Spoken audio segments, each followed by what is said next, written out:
So I'm Michael Hagedorn. Welcome to the garden. Thank you, Bonsai Empire, for being here today. I've been here for several years, and this was all a blank slate when I first got here.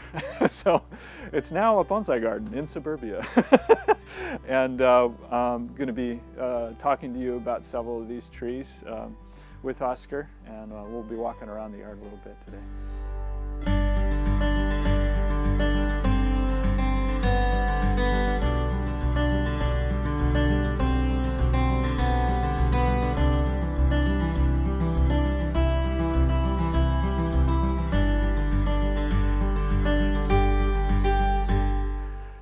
So this tree I collected, it was probably about 7 years ago, out of the local mountains here, and I became very interested in some of the native trees.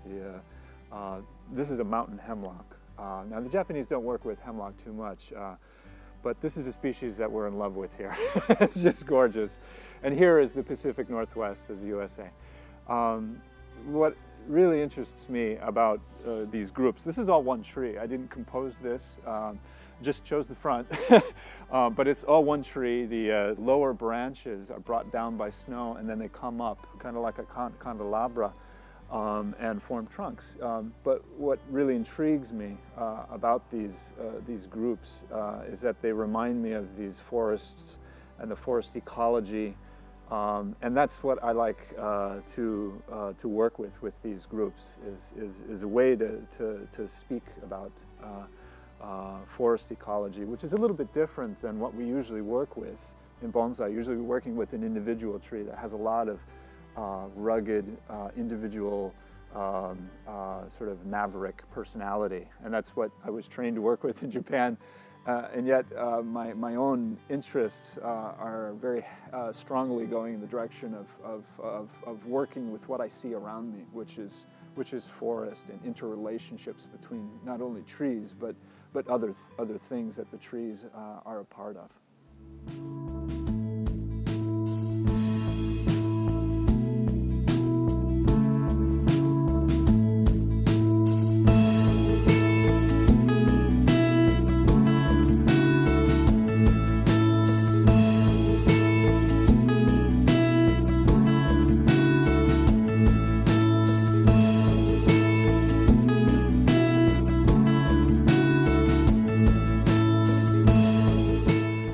So this is a Rocky Mountain juniper that a friend of mine collected, so it's a special tree for me.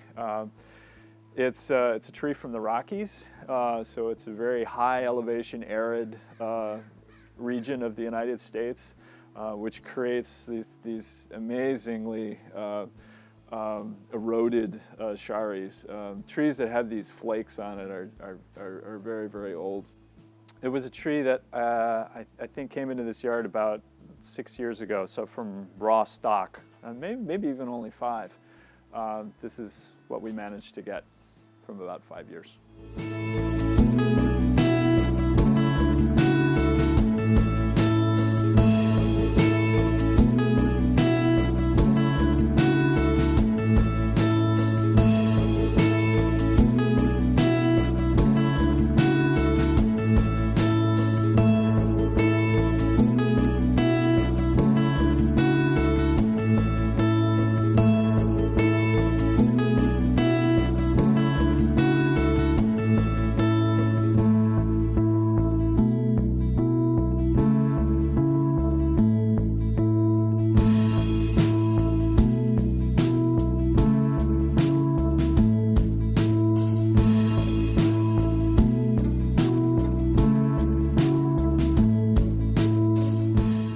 So this tree is a chochibai, dwarf flowering quince, and this tree has been grown its entire life in a pot.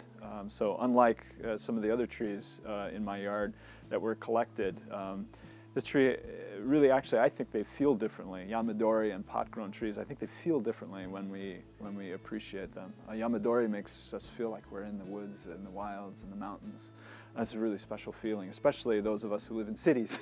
It's very important. This makes us feel very differently because it was created not by me. This tree is about as old as I am, and it has passed through the hands of several artists, so it was created by a community. And that's also a very special thing. And you see the history in the branching very differently in Yamadori versus pot-grown trees. And Chochibai does that community thing really, really well. It's one of the reasons I enjoy working with Chochibai so much.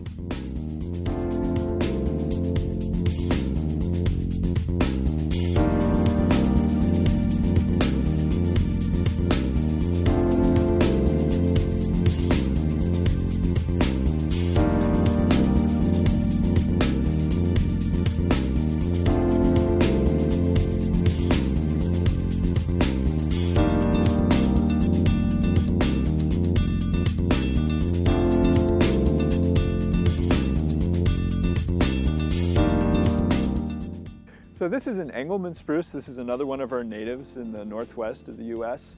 Grows up in the mountains here. It's one of the trees that I did some experimentation on regarding the support. So rather than a pot, I have this on a slab. It's a nylon slab. It's used for cooking, actually. Chopping board. It seemed to be a material to try at any rate because it's non-toxic. But if I was to put this in a show, I'd probably have moss covering that because plastic and bonsai don't really feel like they should go together. We get pretty far away from wabi-sabi. So this is a double trunk tree. Work with a lot of trees that are a little taller, a little slimmer diameter. Very interested in elegance and flow. Although I have some meaty, chunky trees in the yard, I do really enjoy playing with trees that have a bit more evocativeness about them. And this is one example in the yard.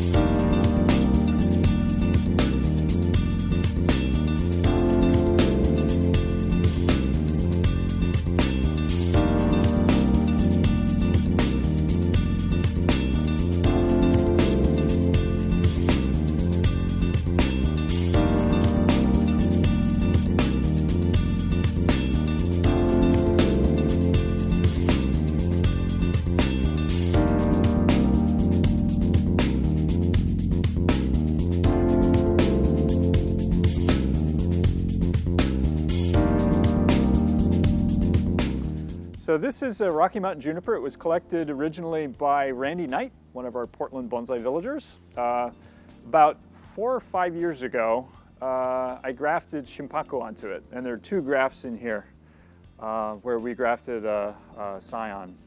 So it wasn't approach grafted. Develops very fast, as the Japanese found out. This is one of their money trees, juniper. You can graft it and work on it and sell it in like 4 years or so, and they can get pretty high prices for their junipers, so many of the professionals lean in the direction of juniper. But this was a fun tree to work on, and I'm glad to see it coming along.